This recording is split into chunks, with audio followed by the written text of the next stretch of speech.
In February of 2021, a young man made some wild claims about an unknown horrific apex predator in Antarctica.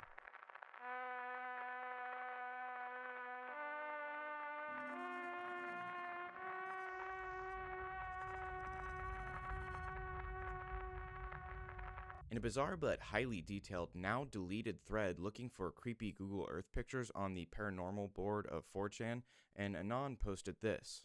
A zoomed in Google Earth image seeming to show a massive 3 to 4 legged spider like cryptid. But before the thread could continue on to another submission, it would take a wild course change when a user who we'll call Aaron commented, I am the foremost expert on this subject. My father was stationed in Antarctica at McMurdo Base. He's told me things.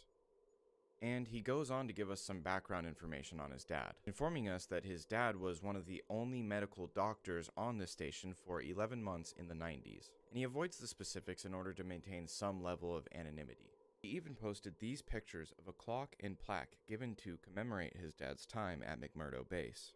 Aaron first details that during his father's time at the station, he would frequently accompany the rest of the crew on expeditions. And from the first time he went out, he noticed that the expedition would take these long, circuitous routes to avoid certain areas that, according to him, were not environmentally hazardous. But one time as their truck was cresting a ridge, he noticed far off in the distance what appeared to be a massive gray building dead center in one of these no-go zones. When the doctor finally got comfortable enough with one of the lead researchers who had been working at the base on and off for over 10 years, he finally asked him, why do we take such long routes to avoid those areas if they're not hazardous? But the researcher's demeanor just completely changed, and he went pale and he just told the doctor, shut up.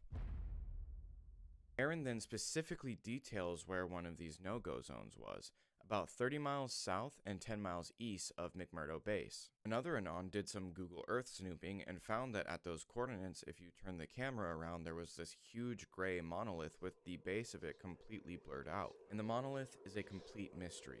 We don't know why it was built, who built it, or when, and that area of Google Maps has been scrubbed. Aaron then goes on to describe when his dad, the doctor, started to realize that it seemed like everything that was happening at the research base, everything they were working on, seemed to be in support of a different project, a completely hidden agenda. One day, a man was dragged into the infirmary screaming, and the doctor didn't recognize him as he wasn't one of the soldiers or researchers from the base. The man was in critical condition, and the soldiers that dragged him in said that he had fallen. The doctor immediately noticed that these cuts all over the man's body were way too deep and clean to have happened from falling on some rocks. And as the doctor began working on him, the man started deliriously screaming. He said, we let them loose, and we thought they were dead because they were frozen. He tried to continue, but the guards ripped off his oxygen mask and gagged him, ordering him to stop speaking. The doctor, who was both trying to save this guy's life and entranced by what he was saying, immediately flipped out and started screaming at the soldiers. But one of the soldiers just leveled his rifle at the doctor and said, fix him. And then once he had stabilized him, they forced him back into his quarters. The commanding officer for the entire base then visited his quarters and reprimanded him, telling him he was too smart for his own good and that they didn't need that because the last doctor that they had was too smart for his own good, and what they needed was a doctor who would follow orders, before threatening him that if he didn't fall in line, he would be dishonorably discharged. A few weeks later, the base lost contact with someone who had left against orders during the winter months to take some samples. When they were able to recover the man's body, they had to wait for it to thaw out so they could sew it back together because he was in half. The commanding officer instructed the doctor to list the cause of death as hypothermia, as they couldn't prove whether the halving happened pre or post-mortem. After a number of different incidents and experiences like this, Aaron's father would finally have his first run-in with these creatures. The doctor and that same 10-year veteran researcher who had tried to shut him up were on a research expedition together, and they got caught out in the open as a storm front began to move in. So they quickly grabbed their gear, hopped back in the truck, and started heading back to the base in this extremely low visibility atmosphere. As they were driving, they hit something that felt very much like a human. It was this kind of heavy impact and it felt organic. And even though there shouldn't have been anyone out in the snow at this time, it really felt like they hit someone, so they both get out of the truck. As Aaron's dad hops out of the passenger seat and starts to make his way around to the driver's side where it felt like the impact was, The researcher almost immediately began yelling, "No, never mind, get back in the truck, it's nothing, just get back in the truck." And the researcher was also making his way around the truck the opposite way as he was yelling and waving his hands, trying to just obscure the doctor's vision. But he could clearly see these 6 or 7 foot long, white, skinny, spindly legs sticking out from the other side of the truck. After treating these strange injuries and seeing these fatalities, and now seeing some kind of bizarre creature he couldn't explain, he became obsessed with figuring out what was going on. And at first, he tried to do it the right way. He began trying to ingratiate himself to the researchers, he tried to make friends with some of the soldiers, but he got nowhere. So he basically just decided to start breaking into their offices. And normally I'm against burglary, but at this point I'm all for it. The dude is an absolute mad lad. He broke into the head researcher's office, and while digging through his filing cabinets, he found a series of journals, finally detailing what they had been struggling to deal with at the base for some time. According to the researcher's journals, he believed they had accidentally released a prehistoric primordial apex predator. The theory was that these creatures were released via thawed boar samples. The creatures started their life cycle very small, but quickly grew exponentially bigger and bigger. They had 4 very long, very powerful spindly legs. And according to diagrams in the journals, they could grow to be 30 to 40 foot tall. The researchers used the term striders as they resembled huge spiders but were not clearly related to any arachnids.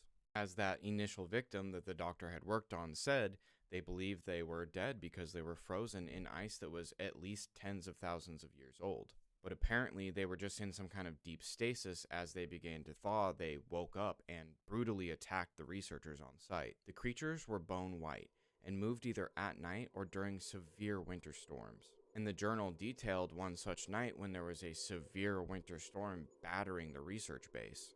But some of the researchers began to notice that there was thudding and tapping on the walls and windows of the base that wasn't from the storm. And paperclipped next to this entry was an old Polaroid showing one of these adolescent creatures crawling across the window. Aaron's father then went back to his quarters and booted up his Apple II SI computer.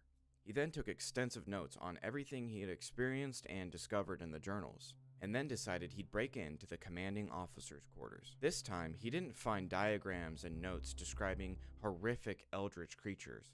He found something even more fascinating: expense reports. The doctor found records of an operation taking place during the winter months, for which this officer had put in requisition orders for thousands of rounds of additional ammunition. Something that was extremely out of place, especially for a research base that was basically out of commission during the winter months. They couldn't do anything but wait for better weather. The document also listed some of the soldiers who had led the operation. One of them, who Aaron refers to under the pseudonym Jones. Jones was a Green Beret, but he was suffering greatly as he was totally shaken up and disturbed by some of the things he had witnessed during his time at the base. He desperately needed someone to talk to, as talking about any of the anomalous activity was completely taboo amongst the rest of the crew. But the doctor had a reputation for being way too interested in all the secrets of the base. So although it may have been slightly unethical, the doctor agreed to provide therapy to Jones, knowing that he would be able to obtain more information about these creatures. But he was absolutely unprepared for the rabbit hole that Jones was about to send him down. Jones proceeded to tell Aaron's father about the operation, the same one that he had discovered the expense reports for. According to Jones, those no-go zones that they were ordered to stay away from were owned, operated, and protected by an extremely powerful shadow organization, whose authority superseded every other government agency on the continent.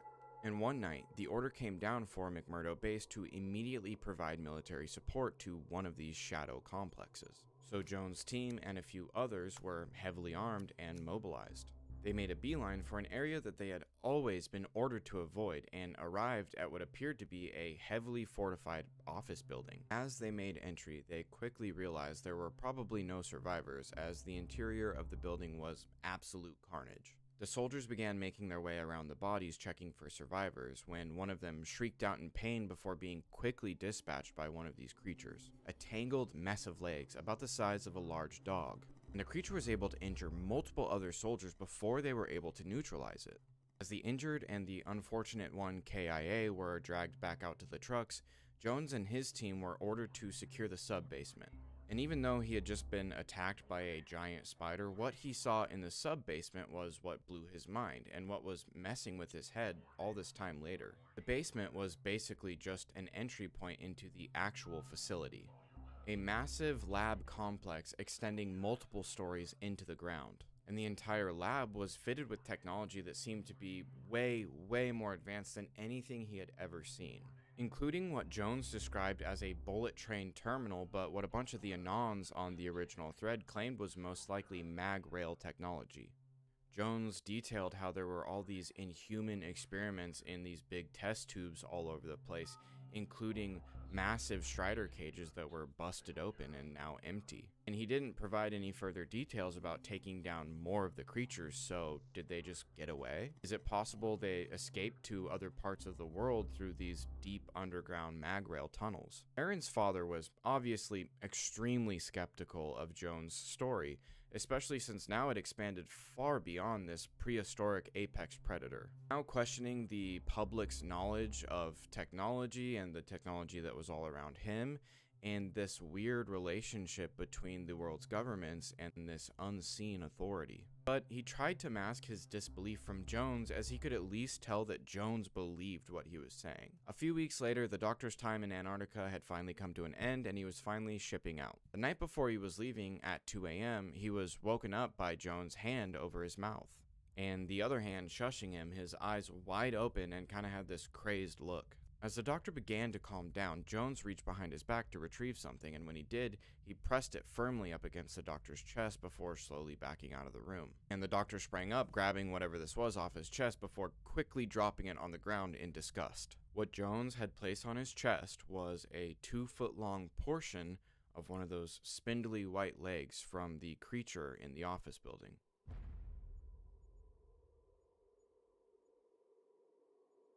As Aaron continues giving little details about some of his father's other experiences while he was at the base, the conversation shifts again as he lets everyone know he has found this Apple IISi computer, as his dad never gets rid of anything. And his dad even told him that he was sure there were more notes of more experiences that had happened on that computer, but he just couldn't remember because it had been so long. He additionally posted pictures of the 2 original hard drives that were used in the computer, and he even opened them up to show the dates on them. His last post on the subject was about going to seek professional help to recover whatever data was on these hard drives. But a lot of the Anons in the thread sternly warned him against taking this action, as if there was any incriminating information on these hard drives, he'd be in a lot of trouble. Aaron accepted that there was some level of threat to seeking professional help with these hard drives, but he assured them he'd be really careful. But that was his last post on the thread. He never brought it up again, and he never returned. Warning. Unauthorized communications detected.